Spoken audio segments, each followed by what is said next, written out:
Hi, everyone who's already here. We'll give folks a little bit more time to move over to this session. For instance, I know that I was just still in the president's session just a second ago. But it's really good to see so many folks here. Also, just as you come in, just so you know, you are welcome to stay anonymous-ish and not have your video on, but you are welcome to have your video on as well. We intentionally set this up so it is a meeting and not like a webinar so that folks could see each other and interact with each other. And so we'll have the PowerPoint up for a little bit and then take it down just so that if folks want to engage more, want to turn on their cameras. I don't know if you have your hair did and all that, but you're more than welcome.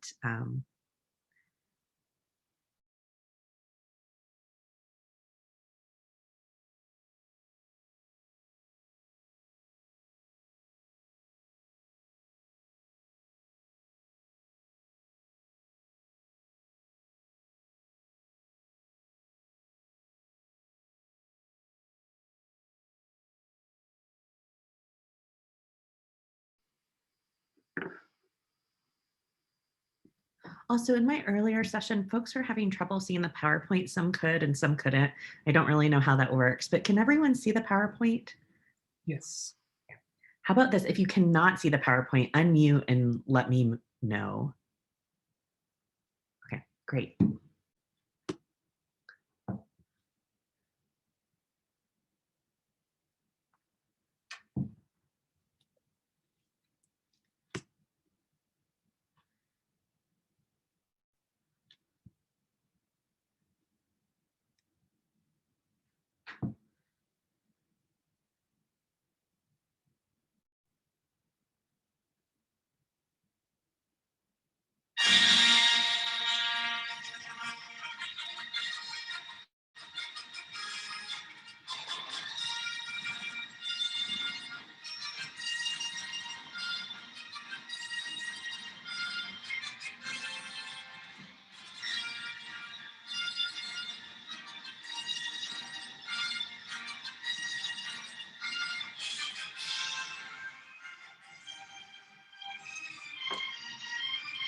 Also, for those of you who are already here, if you will put in the chat, if you'll introduce yourself in the chat, your name, your pronouns, if you feel comfortable doing that, maybe what role you're in at the college, but most importantly, why did you choose this session today? And I have a hard time seeing both the chat and projecting my screen. So maybe Alonzo and Liz, my wonderful two co-hosts, could be monitoring the chat and sharing out when they see great themes that we should make sure that we're including in our conversation today.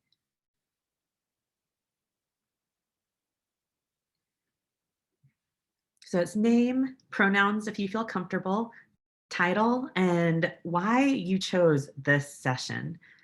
Because we certainly have some things we want to talk about, but we want to make sure everyone gets out of this session exactly what they want.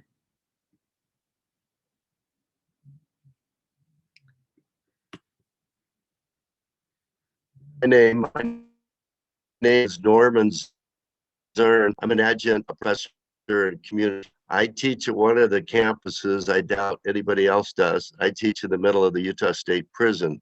I've been doing it off and on for about 20, 25 years. I was in the women's facility just Thursday night teaching. Yes, actually in the classroom. I teach a couple Zoom classes also. But in listening earlier today, I'm not familiar with JEDI, but I used to be a youth corrections supervisor for a number of years, been a professor, a bunch of things, and I'm extremely interested as we make this transition for Slick back at the prison. We were gone there for a number of years. We used to have a good program. I'm an Aggie. Inmates used to be able to get a bachelor's and master's degree at the prison. Believe it or not, all that went away. So I'm really excited when I heard that you have, that we work with inmates. I'm very much concerned about how we can do that better, particularly as we go to the new prison facility. But so anyway, I'm really interested to see what we can do and very much involved in that. any way that I can be. Oh, you're in the right place, Norman. We are so glad to have you here, and we will definitely talk more about what JEDI represents. Thanks for everyone who's introducing themselves in the chat. We will get started, and we would definitely want to make sure we have some time left over for folks to get to stay in community with each other and get to chat, and for us to hear voices, just like Norman just bravely did to get us started off. I wanted to explain a little bit of the format of the session first, and then ask my very, very intelligent, very well-read, very experienced, more so than me, co-hosts, and have them introduce themselves. So the format of the Path of the JEDI series, and of course JEDI stands for Justice, Equity, Diversity, and Inclusion in this case, is really to be able to talk about things first at a basic level. So this first part will just be a solid foundation. What kind of terms and what changes to terminology has kind of occurred recently. And then it's kind of followed by a conversation with two people who are experts in this. And while there are lots of experts, I see some of the names in the chats right now. Man, it could have, so many of you could have been leading this.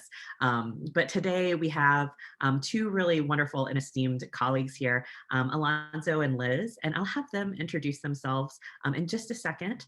And then the important part is after the kind of brief presentation, the two of them will share their thoughts and how this resonates for them, or maybe there were things that were missed. And then we'll open it up to general comments from everyone, questions and answers. And like I said earlier, the strength of a virtual format is we get to have ongoing dialogue amongst all of you via the chat. So feel free to use that as well, and we will try our best to monitor that. But without further ado, Alonzo, do you want to introduce yourself first? I would be happy to. Hi, everyone. My name is Alonso Reina Riverola. I use he, him pronouns as well as él. I am the Assistant Director for the Office of Diversity and Multicultural Affairs. It is my 10th month here at the college. I'm really excited to have formed part of this team. I started right before the earthquake and right before we went home, so I have not had a chance to meet a lot of people, but I'm really excited to be here with you all today.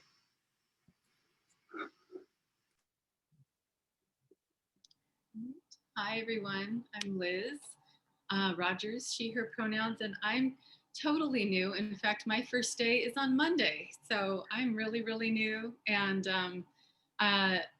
wait, did I say my title yet? I'm the Director of Faculty Development and Transformational Educational Initiatives. So very much looking forward to that, working with that team and meeting lots of you, and very glad to be part of this JEDI session. This is my first event with Salt Lake Community College. So thanks for having me, and thanks for inviting me, Kat. Dr. Kokomot, pardon me. We are so lucky to have them, and I hope you don't mind. I'm kind of a proud mom. You have a picture of some of my kids right there. And they are really interested in JEDI culture right now, so it's pretty easy to dip into that and turn this into something around equity. But this is a formal welcome for me and Liz and Alonzo to the JEDI Academy. And this is a place that we're going to have the opportunity to not only get really geeky if you're into Star Wars, but it's okay if you're not. But to further play into that theme, we are going to have the opportunity to wield the force of justice, equity, diversity, and inclusion together. And we are all charged right now with being guardians of galactic peace by defending life for those who are persecuted, treated unfairly, attacked, maybe undermined or macroaggressed, whether overtly or covertly by the Sith. And of course, we all know the Sith Emperor is what we're going to call oppression in this venue. And so before we get too far into this theme, I want to acknowledge that there are some problematic pieces of this theme and of a lot of imagery that we see in movies and books, all sorts of storytelling. Star Wars has the dark side as being bad, and this idea of Jedi Knights or maybe even white knights as being good. You see this imagery of black and dark as bad and white and light as good a lot of times. And that imagery has really come from, and that status quo has really come from intertwined racism and the way that race and racism has influenced storytelling. And it's important that we acknowledge that. It doesn't mean we can't enjoy Star Wars or enjoy so many of the other things that, of course, exhibit the flawed nature of our society. But it is important that we acknowledge it so that we can make sure that we are not creating those same issues in the things that we make. So with that, we're going to turn this back to y'all. Please put into the chat what makes you nervous about JEDI conversations. And as you're putting that in the chat, I'm going to keep talking a little bit, and because I want to acknowledge that everyone in this session is an educator. We might not be educating in the classroom, maybe some of us do it in different spaces, but all of us have academic and experiential knowledge to share. And we all have areas where we need to learn. We also all make mistakes. I will tell you, I make mistakes all the time. And that we need to just be able to have a space like hopefully what we're going to cultivate here, which is growth focused, and also a place that we can show that it's okay to confront maybe mistakes that are made, and also okay to not take that personally. So I know that Alonzo and Liz and I want to model that. If we make a mistake in this space, it doesn't matter that we're the hosts of this session. Please speak up and correct us, because what's more important than us being confronted is that we're getting things right. So thank you for being not just participants in this session, but really co-educators along with us. I saw, John, did you have your hand raised?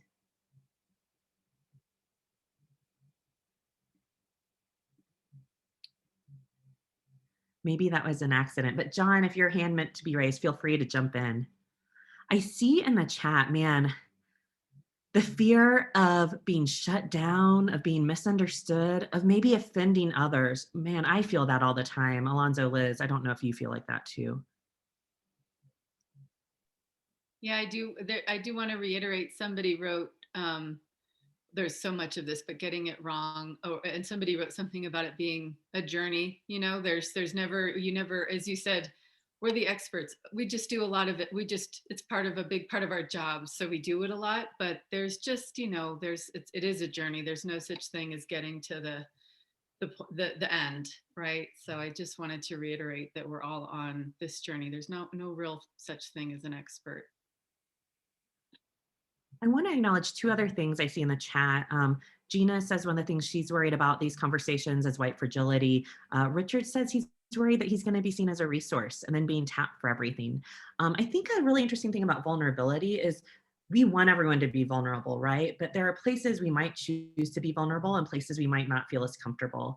I'm going to take this maybe out of this concept of saying, you know, if you go to Light the Night and you see a survivor of sexual assault standing on a stage sharing their story of sexual assault, that might be a place that that person has chosen to be vulnerable, but it might not be something that that person wants to talk about all the time. And so I really appreciate that some of that stuff got brought up, and that we continue to think, yes, we want to be resources to each other, but we don't necessarily owe that vulnerability to everyone at all times, because that can be emotionally exhausting. Alonzo, did you have anything to add to that? I think, you know, everyone's bringing up really good points, especially, you know, as you mentioned, like, you know, both on one hand, like people feel really sometimes scared of saying the wrong thing at the wrong time in the wrong space. And also on the other, like, you know, what Richard mentioned, I think it's also really important, right? Like that sometimes people then become the sole holders of this information and then get seen as a resource, and people will only tap into them for accessing support and help, which again, I think this work needs to be shared amongst all of us, right? We all own this diversity work, and it's really important for all of us to be on the same page. And as you know, both Kat and Liz mentioned, you know, it's a moving target, right? Like there's no end point to this. We are always learning. We are, you know, cultures are always changing, identities are always shifting. So it's really important for us to, like, you know, always revisit this work. Thank you for explain that important piece of this. I don't know about you, but sometimes my nerves around these conversations, and especially the nerves around not wanting to offend anyone and wanting my intentions to match my impact. Sometimes I just want people to just give me some simple rules I can follow because I can learn, but just tell me what to do or not to do. So we're going to start at the basics, couple rules of thumb. Reflect what you hear, almost always, regarding a person's own identities. So for example, if you identify me as Asian American, but I keep referring to myself as Korean American, switch your language, call me Korean American. It's also a great rule of thumb. I get asked a lot of questions about why do we use gender pronouns now? Happy to have that conversation with you a little bit later on, but a good rule of thumb, you don't have to understand why, although I do hope that we engage in learning why, to be able to reflect back what people hear in terms of gender, race, so many identities. Also, let's stick with current terminology unless it's otherwise reflected. So there might be reasons that people identify with terminology that maybe isn't the most current, and that's an important choice for them that we should, for the most part, again, honor. But I would say that usually, especially if you have privileged identities or if you're not part of that group, I want to make sure that I'm reflecting back. If I have a Black colleague and maybe I'm used to saying African American, really making sure that I'm sticking with Black and African American versus maybe some outdated terminology there. For a lot of things, especially having to do with race, ethnicity is much more important to most people than race. And that's a good rule of thumb to start off with. Another thing that I think is also interesting, especially if you do APA format, it's even in there, right? Capitalize racial identities because it's an important part of who people are. The only exception I would say that I'm seeing more regularly is sometimes people to enact social justice are choosing to not capitalize the identity of white as a way to be subversive to white supremacy. So you might see that as a choice as well. Other things, and this is not a comprehensive list, Alonzo, Liz, feel free to jump in, but this is a good example of what is it that we're trying to decolonize, or how are we trying to change kind of words that we see. And so, for example, the blue is usually the good guys, the red's usually the bad guys. So if you don't know that piece of Star Wars, I'm going to share with you now. So the blue are some of the identities that you might want to be able, in some terms, you might want to be able to transition to. The first one I want to call out is student with a disability. I will say me and Alonzo had some conversations on what to include here, student with a disability or a disabled student. There's different literature, different things. I talked with the Disability Resource Center. And so I want to acknowledge that might not even be what a student identifies as. They could identify as a disabled student. But one of the terms that we do try and get away from is handicapped now. Most of these terminology is wanting to honor an identity without making them feel like they're somehow abnormal, because there is no norm, right? We're all unique people with unique stories. The other thing I think when you look at this is to really make sure that we're thinking about maybe getting away from terms that were used by someone not within that community. An example of that might be, right, Indians versus Native Americans, or maybe even using a tribal affiliation and what people refer to themselves as. Also, there are some terms on here that aren't necessarily bad, but again, are maybe more reserved for in-group. So you might hear people who identify as Pacific Islander talking about themselves as poly. But that might not be something for me, who is not Pacific Islander. That might not be the most respectful way to initially refer to someone from that identity. So again, you might hear abbreviations, but a lot of times that could be an in-group type of thing. There's also some words I just want to acknowledge that have come actually from the US Census. If you came to my previous session, the US Census has really used bad language, to be honest. I don't know a better way to describe it. Racist, bad language. So for example, mulatto, you might not hear that a lot in Utah, but I grew up in the South. You do still hear that in the South. That is not a good term to call someone. Where that term originated actually into normal everyday language was from the US Census. If you're not familiar with the origin of that word, it was really relating to a mule, right? A mule that is a donkey and a horse, together having creating an animal that can't reproduce. And it was used as a reason to say that people of different races should not have children together, right? There was something bad about that. So we don't want to call people that. And we also want to be able to understand a little bit more about where these terms come from and why. Another one I just want to call attention to is minority versus minoritized. A lot of people will still refer to minorities, and it's because it's just been so prevalent. And I don't know that it's necessarily a horrible word, but the reality is we're moving to a minority majority, right? And so it's not necessarily an accurate word, especially in a lot of spaces.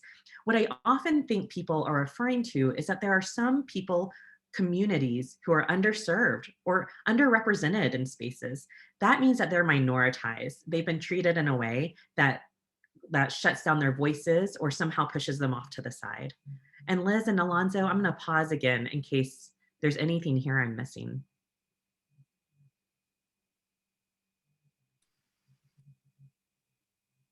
Oh, okay. I muted at the same time. The only thing I was going to say that I really appreciate, well, first of all, I really appreciate this list. And as you say that, I think we often do get caught up with the list of things that are okay and not okay. And as Alonso said, that it does evolve. And it is important to kind of stay up to the current terminology, as Dr. Kokeman said. But one thing too is to note the person first is often a good rule of thumb, that you're identifying a person with a disability or person of color, or depending on how you're referring to the person, but it speaks to the person, the human first, versus one particular aspect of their identity. That's often where that's a rule of thumb that you can kind of stick to, is naming the human or the person before the particular identity. Yeah, I think this is a really important discussion, and thank you. And I think for me, the point that I always bring home is, one, always reflect the language that the person is using, right? But also how, like you mentioned, like, again, it's so important to know that there are so many terms that are in-group terms. And again, like, some communities are able to use them because they are part of that community, but it's not okay for other people to use them. And in addition to that, if you know someone from that community who you're really close to and has welcomed you in to the point that you are able to use those terms, that also doesn't mean that you can use them with people who you don't know who are part of that community, right? So you have to build those relationships first and see if that's something that, because honestly, being able to call someone an in-group term is a privilege. And we need to be able to build those relationships that are super deep, super important before we can ever get to that point. So again, unless you have built and spent that time and have been welcomed into that group, or in that particular, setting or whatever, like, you're not able to use those in-group names or terms. Oh my gosh, what a good point. A relationship with an individual is not a relationship with a community. That is such a good example for so many things in life. Now, this is what you all were saying, some of you are scared of. It's what I'm scared of all the time. What if I make a mistake? Oh my goodness. Sometimes I'm so worried about making a mistake, I overthink it, and then I totally make a mistake when it comes to inclusive language.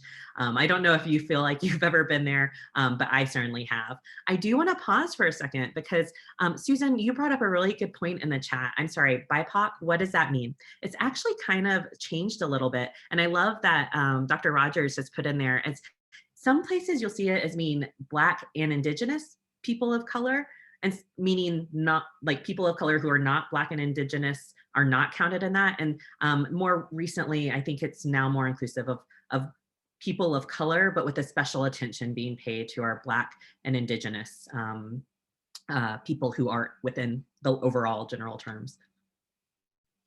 So if you make a mistake, the most important thing to do is correct yourself.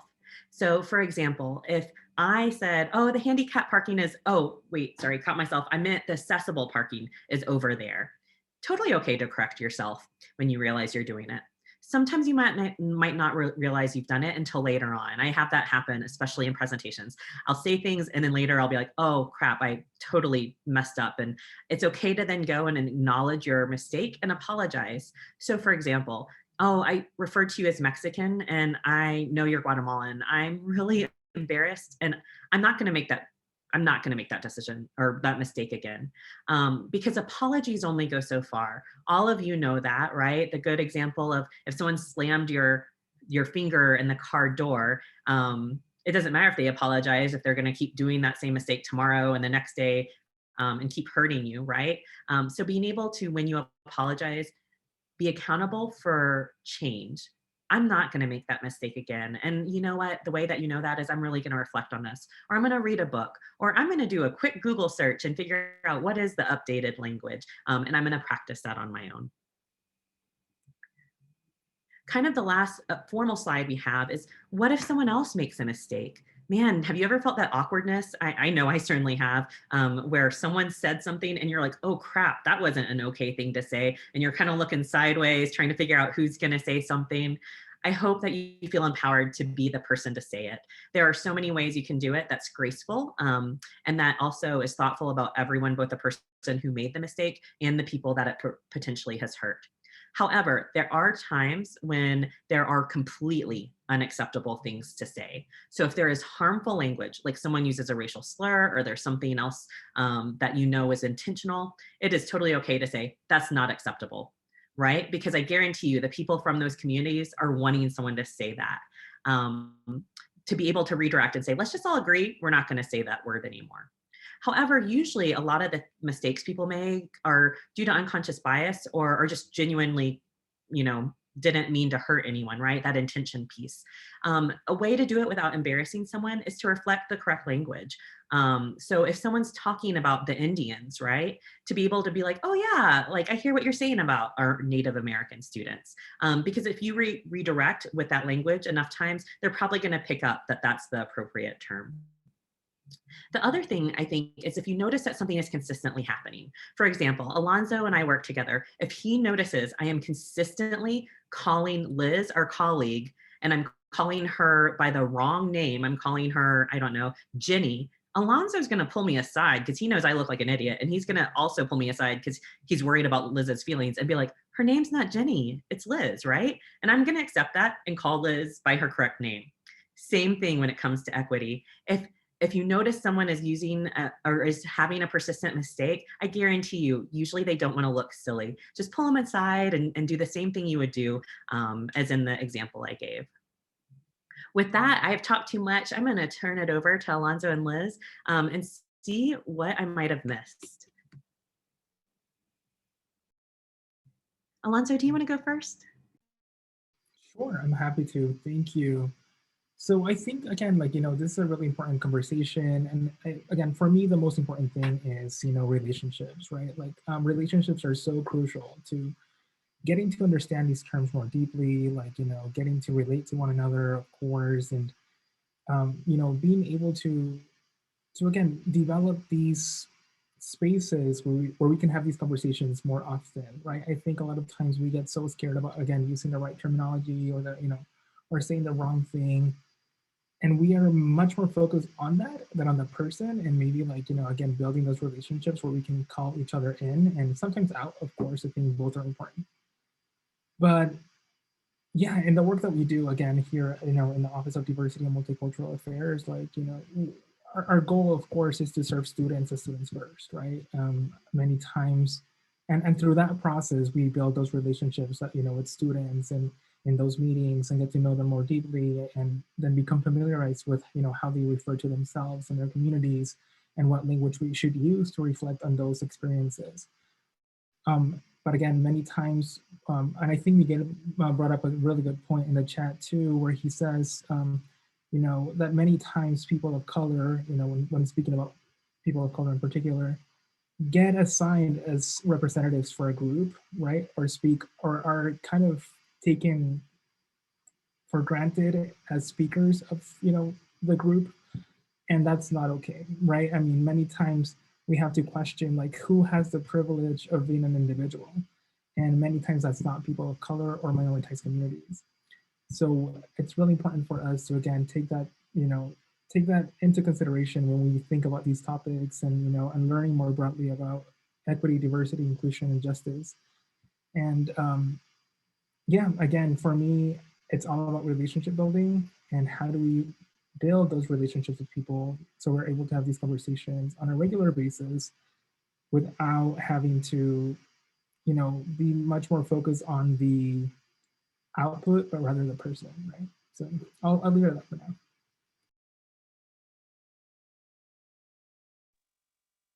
Great. Okay, so there are 3 points that I wanted to bring up. The first one is in this work, the importance of self-reflection and really spending as much time as we do in conversation with others, really looking inward and doing reflection on who we are as individuals, what privileges we have, what identities we have, what social groups we belong to, where our biases. Every person, there's 140 people in this Zoom meeting, and every single one of us has been socialized slightly differently. There are certain broader scale, depending on where you grew up. There are some similarities, maybe with media or a particular religion or a particular, of course there's crossover. But in reality, each individual person in this group has been socialized differently. And so our biases are there. And so one of the biggest parts of this work is to think about those things. There's lots of different ways to do self-reflection. There's workbooks, there's communities, there's all kinds of ways to do that. Journaling. But I think that's a really big piece. And when I came from the University of Utah, was my previous position also in faculty development. And so I'm always kind of thinking about the classroom, and thinking about faculty and power dynamics in the classroom. And we talk so much about all of this. And one of our friends in this group brought up, what do I do when a student has this particular perspective? It makes it so difficult. And gosh, that stuff is so real and it is so messy. So, I appreciate you bringing that up because it is ongoing work. But that's one of the first things that we talk about with faculty and teaching and with everyone, obviously, is this idea of really knowing where you're coming from first is such a key piece in the work.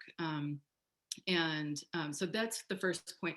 The second point was kind of coming from a white person's perspective as a white person myself. And we did a lot of work with white affinity groups to learn more about how to talk about race. White people, generally speaking, do not learn how to, we all struggle to talk about race. It's very difficult, but white people in particular have a very difficult time addressing race directly, talking about race. And I don't even want to say that they're comfortable being comfortable talking about race. It's not very many folks that are, but especially for white folks. And one of the things that came up in all of these chats, regardless of who you are, how you identify, it is difficult to have these conversations. But in terms of for white people and coming back to positions of power, Kat, you said, if you were calling me the wrong name, it would be wonderful if Alonso could bring that to your attention. Hey, her name's Liz, actually. And so along those lines, when something gets said in a staff meeting or in a classroom, or even even some of the tougher environments when this comes up is with your friends, with your family. Those are situations where it can be extremely difficult to have these conversations. It is so important for people in positions of power to step in. So that's what I was saying in particular, as a white person, if something around race comes up or an inappropriate or biased comment or something that you clearly know isn't right, it's so important for white folks. Or if something that is a sexist comment, it's so important for people who identify as men, or just people who are in those automatic positions of power. It's extra important for those folks to respond. And one other thing about whiteness, and some of you may have, Robin DiAngelo has written a very popular book. It's not new information, but and there's a lot of critique around it, but there is a lot of good information there. Somebody even wrote White Fragility in the chat. And this idea for white folks, this fear of loss. So one of the main things that I hear from white people in particular, when something happens, a microaggression or some kind of a situation, people are just paralyzed and just cannot figure out how to respond. and there's this, and it's based in fear. So we talked about this fear of offending someone, but thinking about this idea of fear in the context of loss, your fear of losing something. So what is it that you're losing? Are you losing face? Are you losing some kind of sense of harmony in the group? Are you losing the sense of maybe white solidarity? Are you losing, you know, maybe you're fearful if you say something, it was your supervisor that said something and you think, there's no way I can say anything here. I mean, my job is way too important for that. So thinking about why you're not responding so that you can work on that when you're not in the moment. And it's also important to remember that even if you freeze in the moment and you just can't, nothing happens. And after the fact, either it's brought to your attention by someone else, or you realize after the fact, we've all been there. Oh my gosh, did I actually say that? And it just comes into your conscious mind that you did. You can respond after the fact. There's lots of ways to do that too. So I did put something in the chat. It's some terms and strategies. There's so many, it's so contextual how to respond. It's based in your personality. Some people use humor, some people, you know, there's all different kinds of ways. And somebody else posted some strategies in the chat as well. So I encourage you to download that. But again, just a few thoughts out there. And I know that we want to open it up to for you all, so.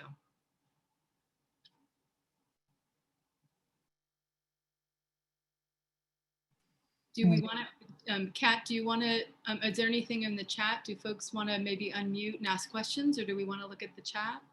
Yeah, I wanted to bring up, as y'all, I know it takes a lot of bravery to unmute and, and all these people who have their cameras on too. I recognize that you're very brave.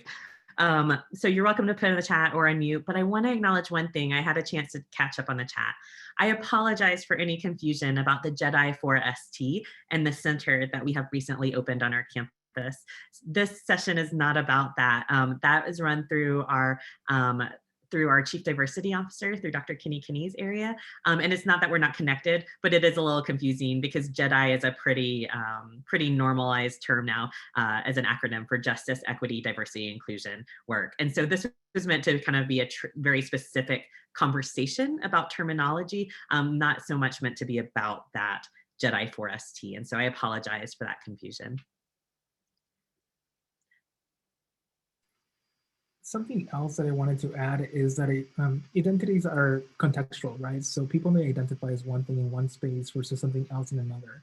And we have to be also really careful and critical of that, right? So again, if you're privileged enough to see how one of your friends, close ones, partner, whatever, like, you know, navigates a certain space using certain terminology, and they might not do the same in another space, and we have to be really conscious of that and really like humble to be like, okay, I'm going to take your lead on how you define yourself in a certain space, because again, amongst my friends, I may use certain terms to define myself, whereas on campus, I may use others, right?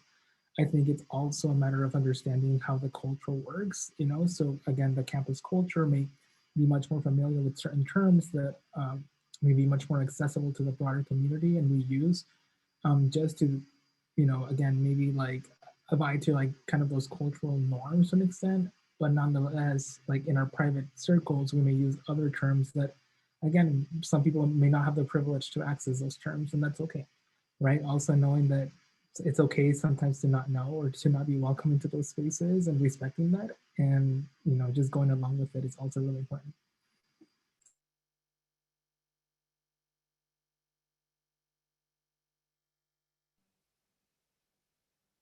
I want to make sure I'm not just talking and not giving people a chance to also talk. But something else I wanted to bring up is, you know, if you are here, is because you are striving to be an ally in some space, right? Maybe multiple spaces.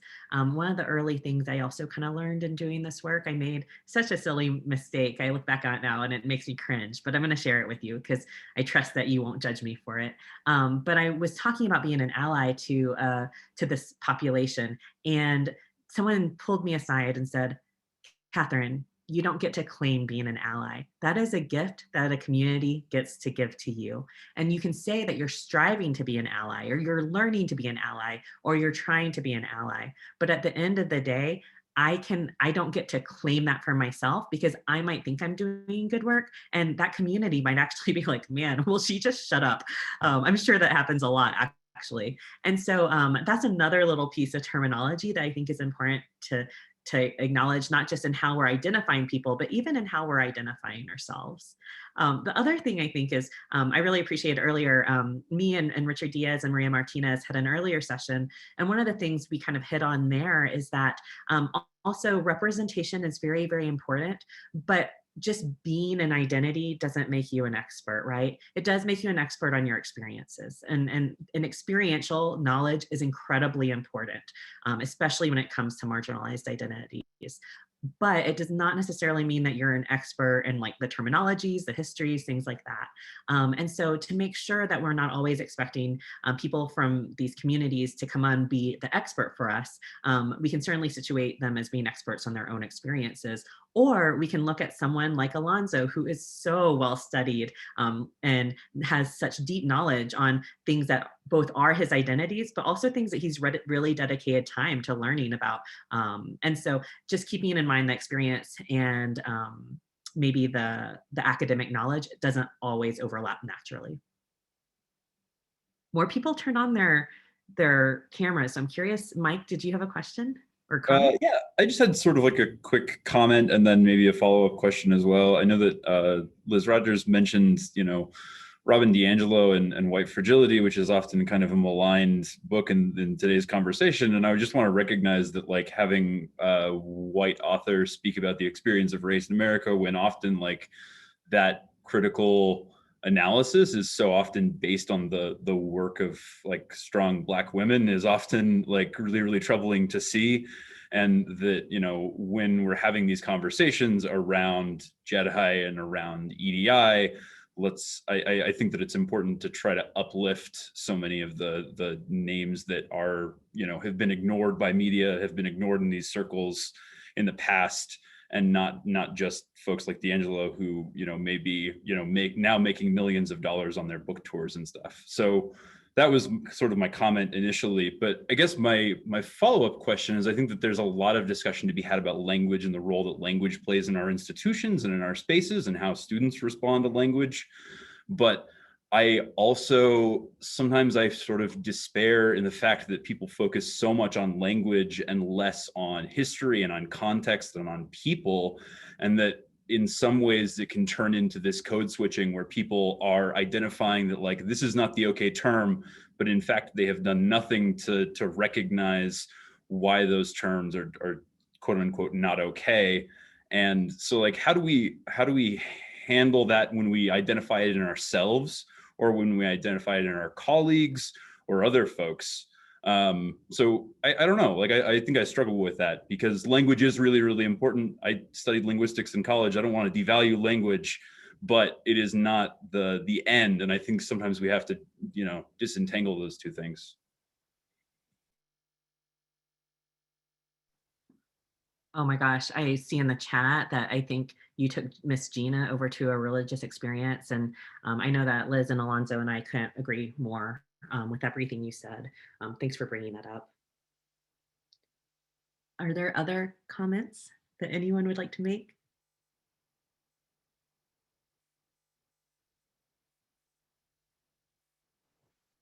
Can I make a quick comment?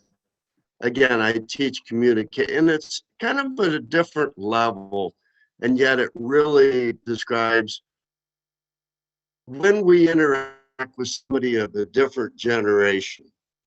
You probably can see by my picture of a little different generation than many of my students. I think it's very important, because communication is all about building bridges, not walls. I think we can all agree with that. Here's a little tip. I don't see it really in the books, but it's very important when we talk with somebody of a different generation. And this is the example that I would use with my students.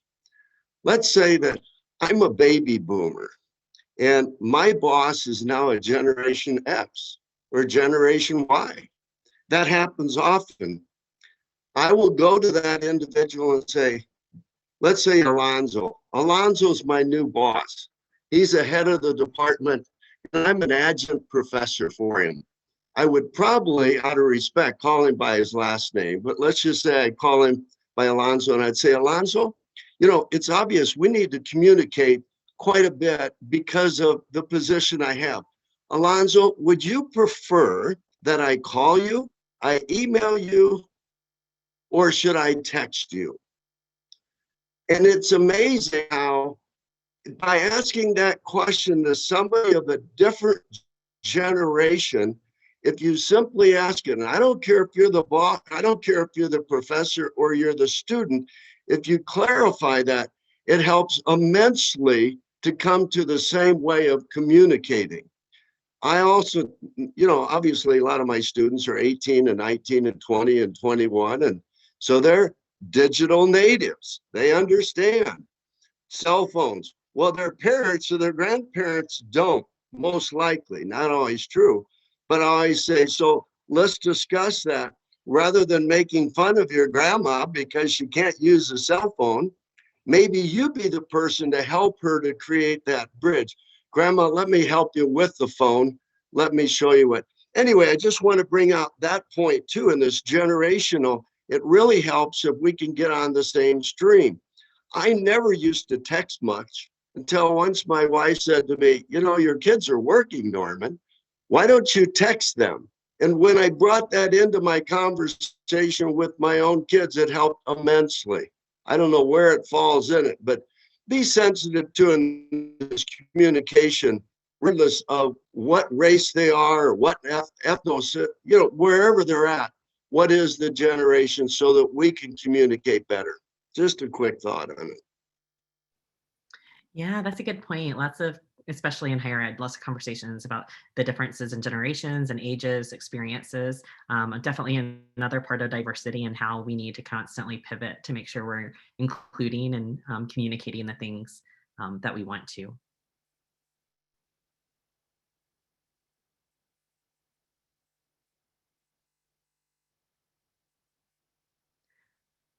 I'm going to just keep talking as there's silence, but feel free to interrupt if you have questions or important comments.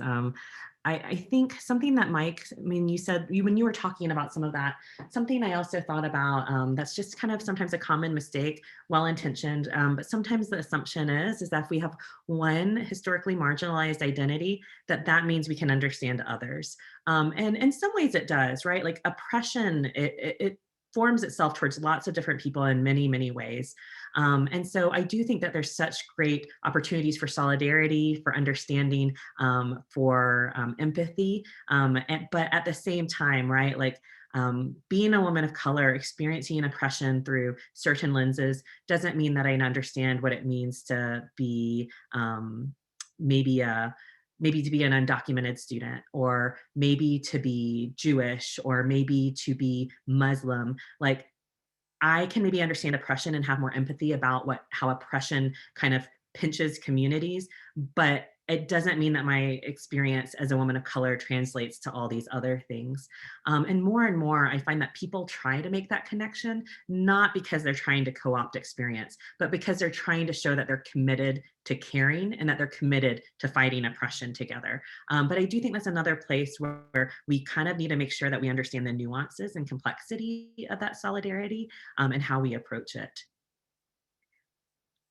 Again, I want to pause. I don't want to just keep talking, but I also feel really awkward with silence. I'm just going to acknowledge that. So Liz, I think you Susan unmuted. has a question. I just wanted to make a comment. I just posted to the chat the core learning goals for Comp 10 courses. That is a service learning based. And so we really need to start with a dialogue about what that means, community engagement, and recognizing our own biases and how that can influence the whole interaction that we have with others. And so we kind of just start with these very basic, trying to address what we're talking here, to just start with that. And the most important thing, that because I didn't do it well, as because of my intercultural biases, or all different kinds of how I've been socialized, I wasn't listening. I was trying to tell, and instead of listening to the people that I was trying to help, to the students I was trying to teach. And so I've kind of developed this ladder, just be able to listen without demand that anyone even have a dialogue with me, but just be willing to just listen to what they have to say, and then be attentive to the coordinating grounds that are bringing us together, and the historical moment, and the negotiation, and to be able to address each other ethically, and then be able to do that, all continue into the community engagement, and then reflect on that, and what worked and what could we do better. And this simple little idea has just really helped the service learning courses and community engagement courses to be able to really be much more successful.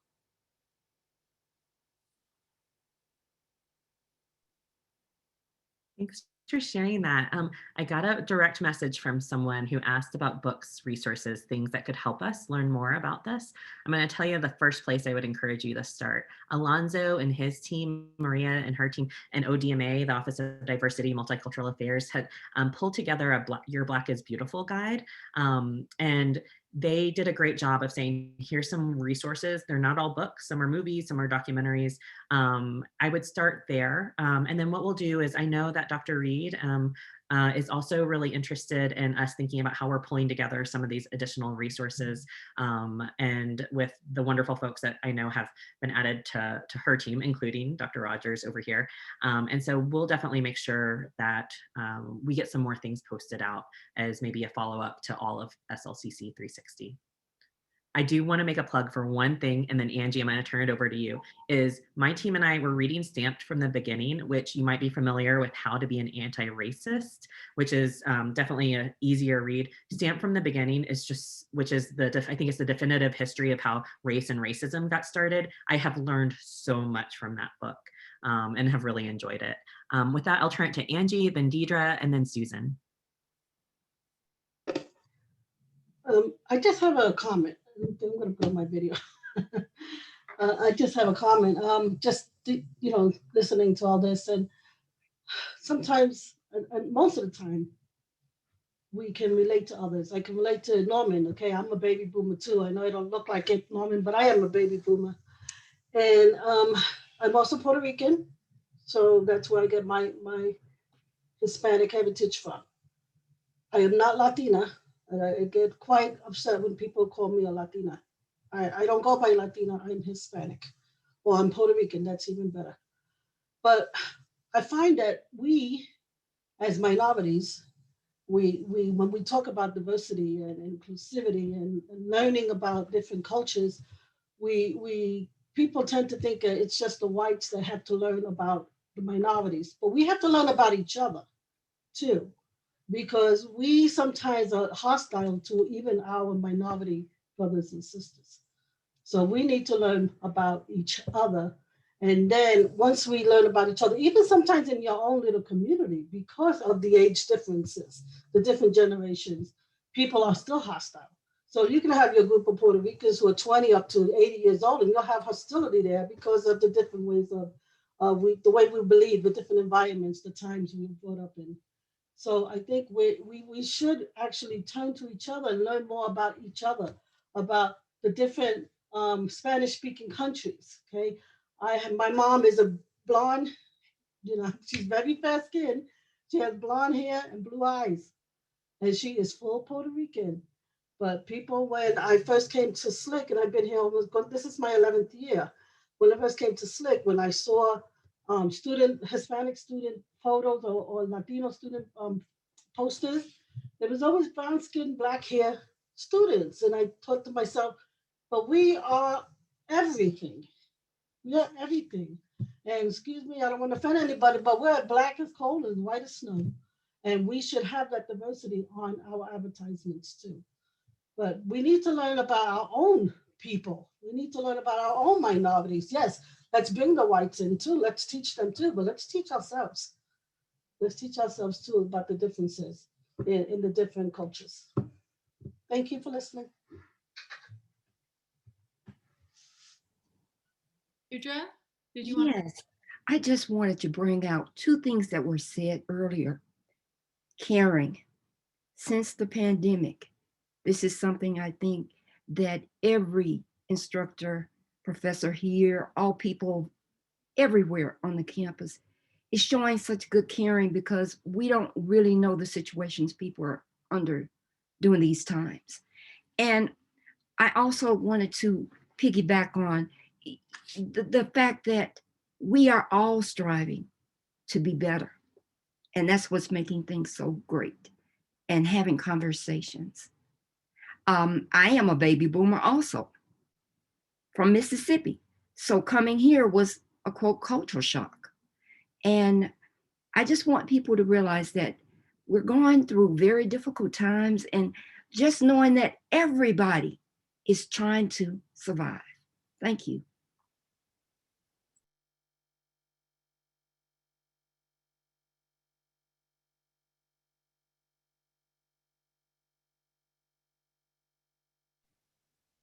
Thank you for sharing that. There was one more person who had their hand raised.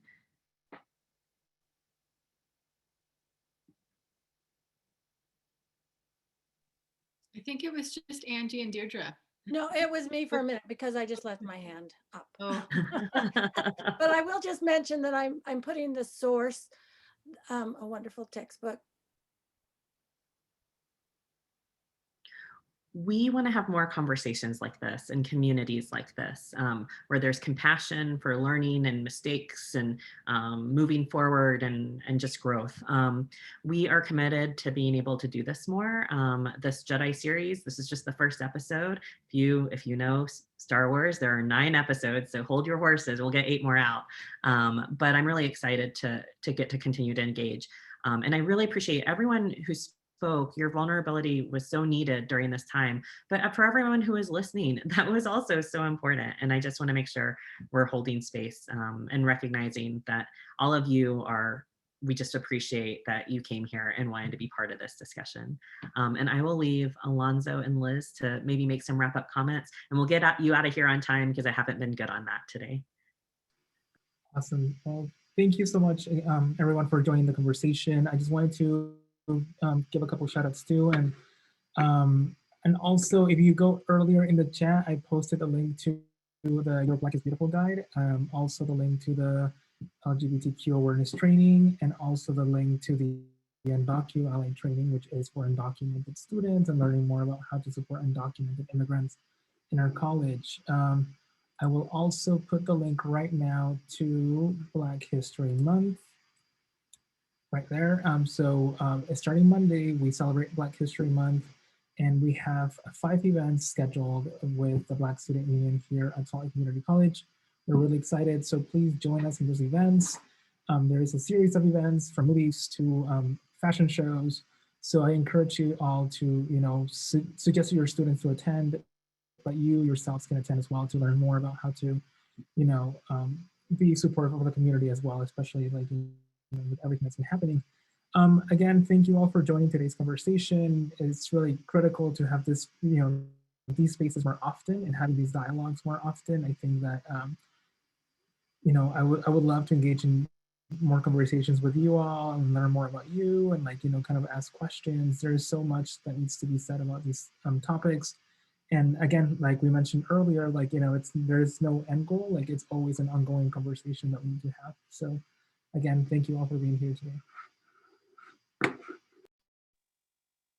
yes, I echo the ongoing piece. And yeah, those of you that are faculty, the Faculty Development Office, of course, has done tons of work. I'm just starting on Monday, but we'll certainly be having lots of these conversations specific to teaching and learning in the classroom, which has its own, particular contexts and challenges. And kind of just leaving it with this idea that you, that nervousness and anxiety about messing up and just embracing that, because you will. We are always all going to mess up. There's no way that we'll get to a point where we just understand all identities. It's just impossible. So just embracing that, the messiness of it, and knowing that you will make a mistake, and seeing that as an opportunity to grow and learn. That's really the big piece of it, I think. Okay, we officially announced that all of you are now Jedis. Use your lightsabers with care and compassion, and keep coming back and learning more. We can teach you new Jedi tricks in the future, and hopefully you can teach us some new ones as well. Thank you again, and enjoy the rest of 360.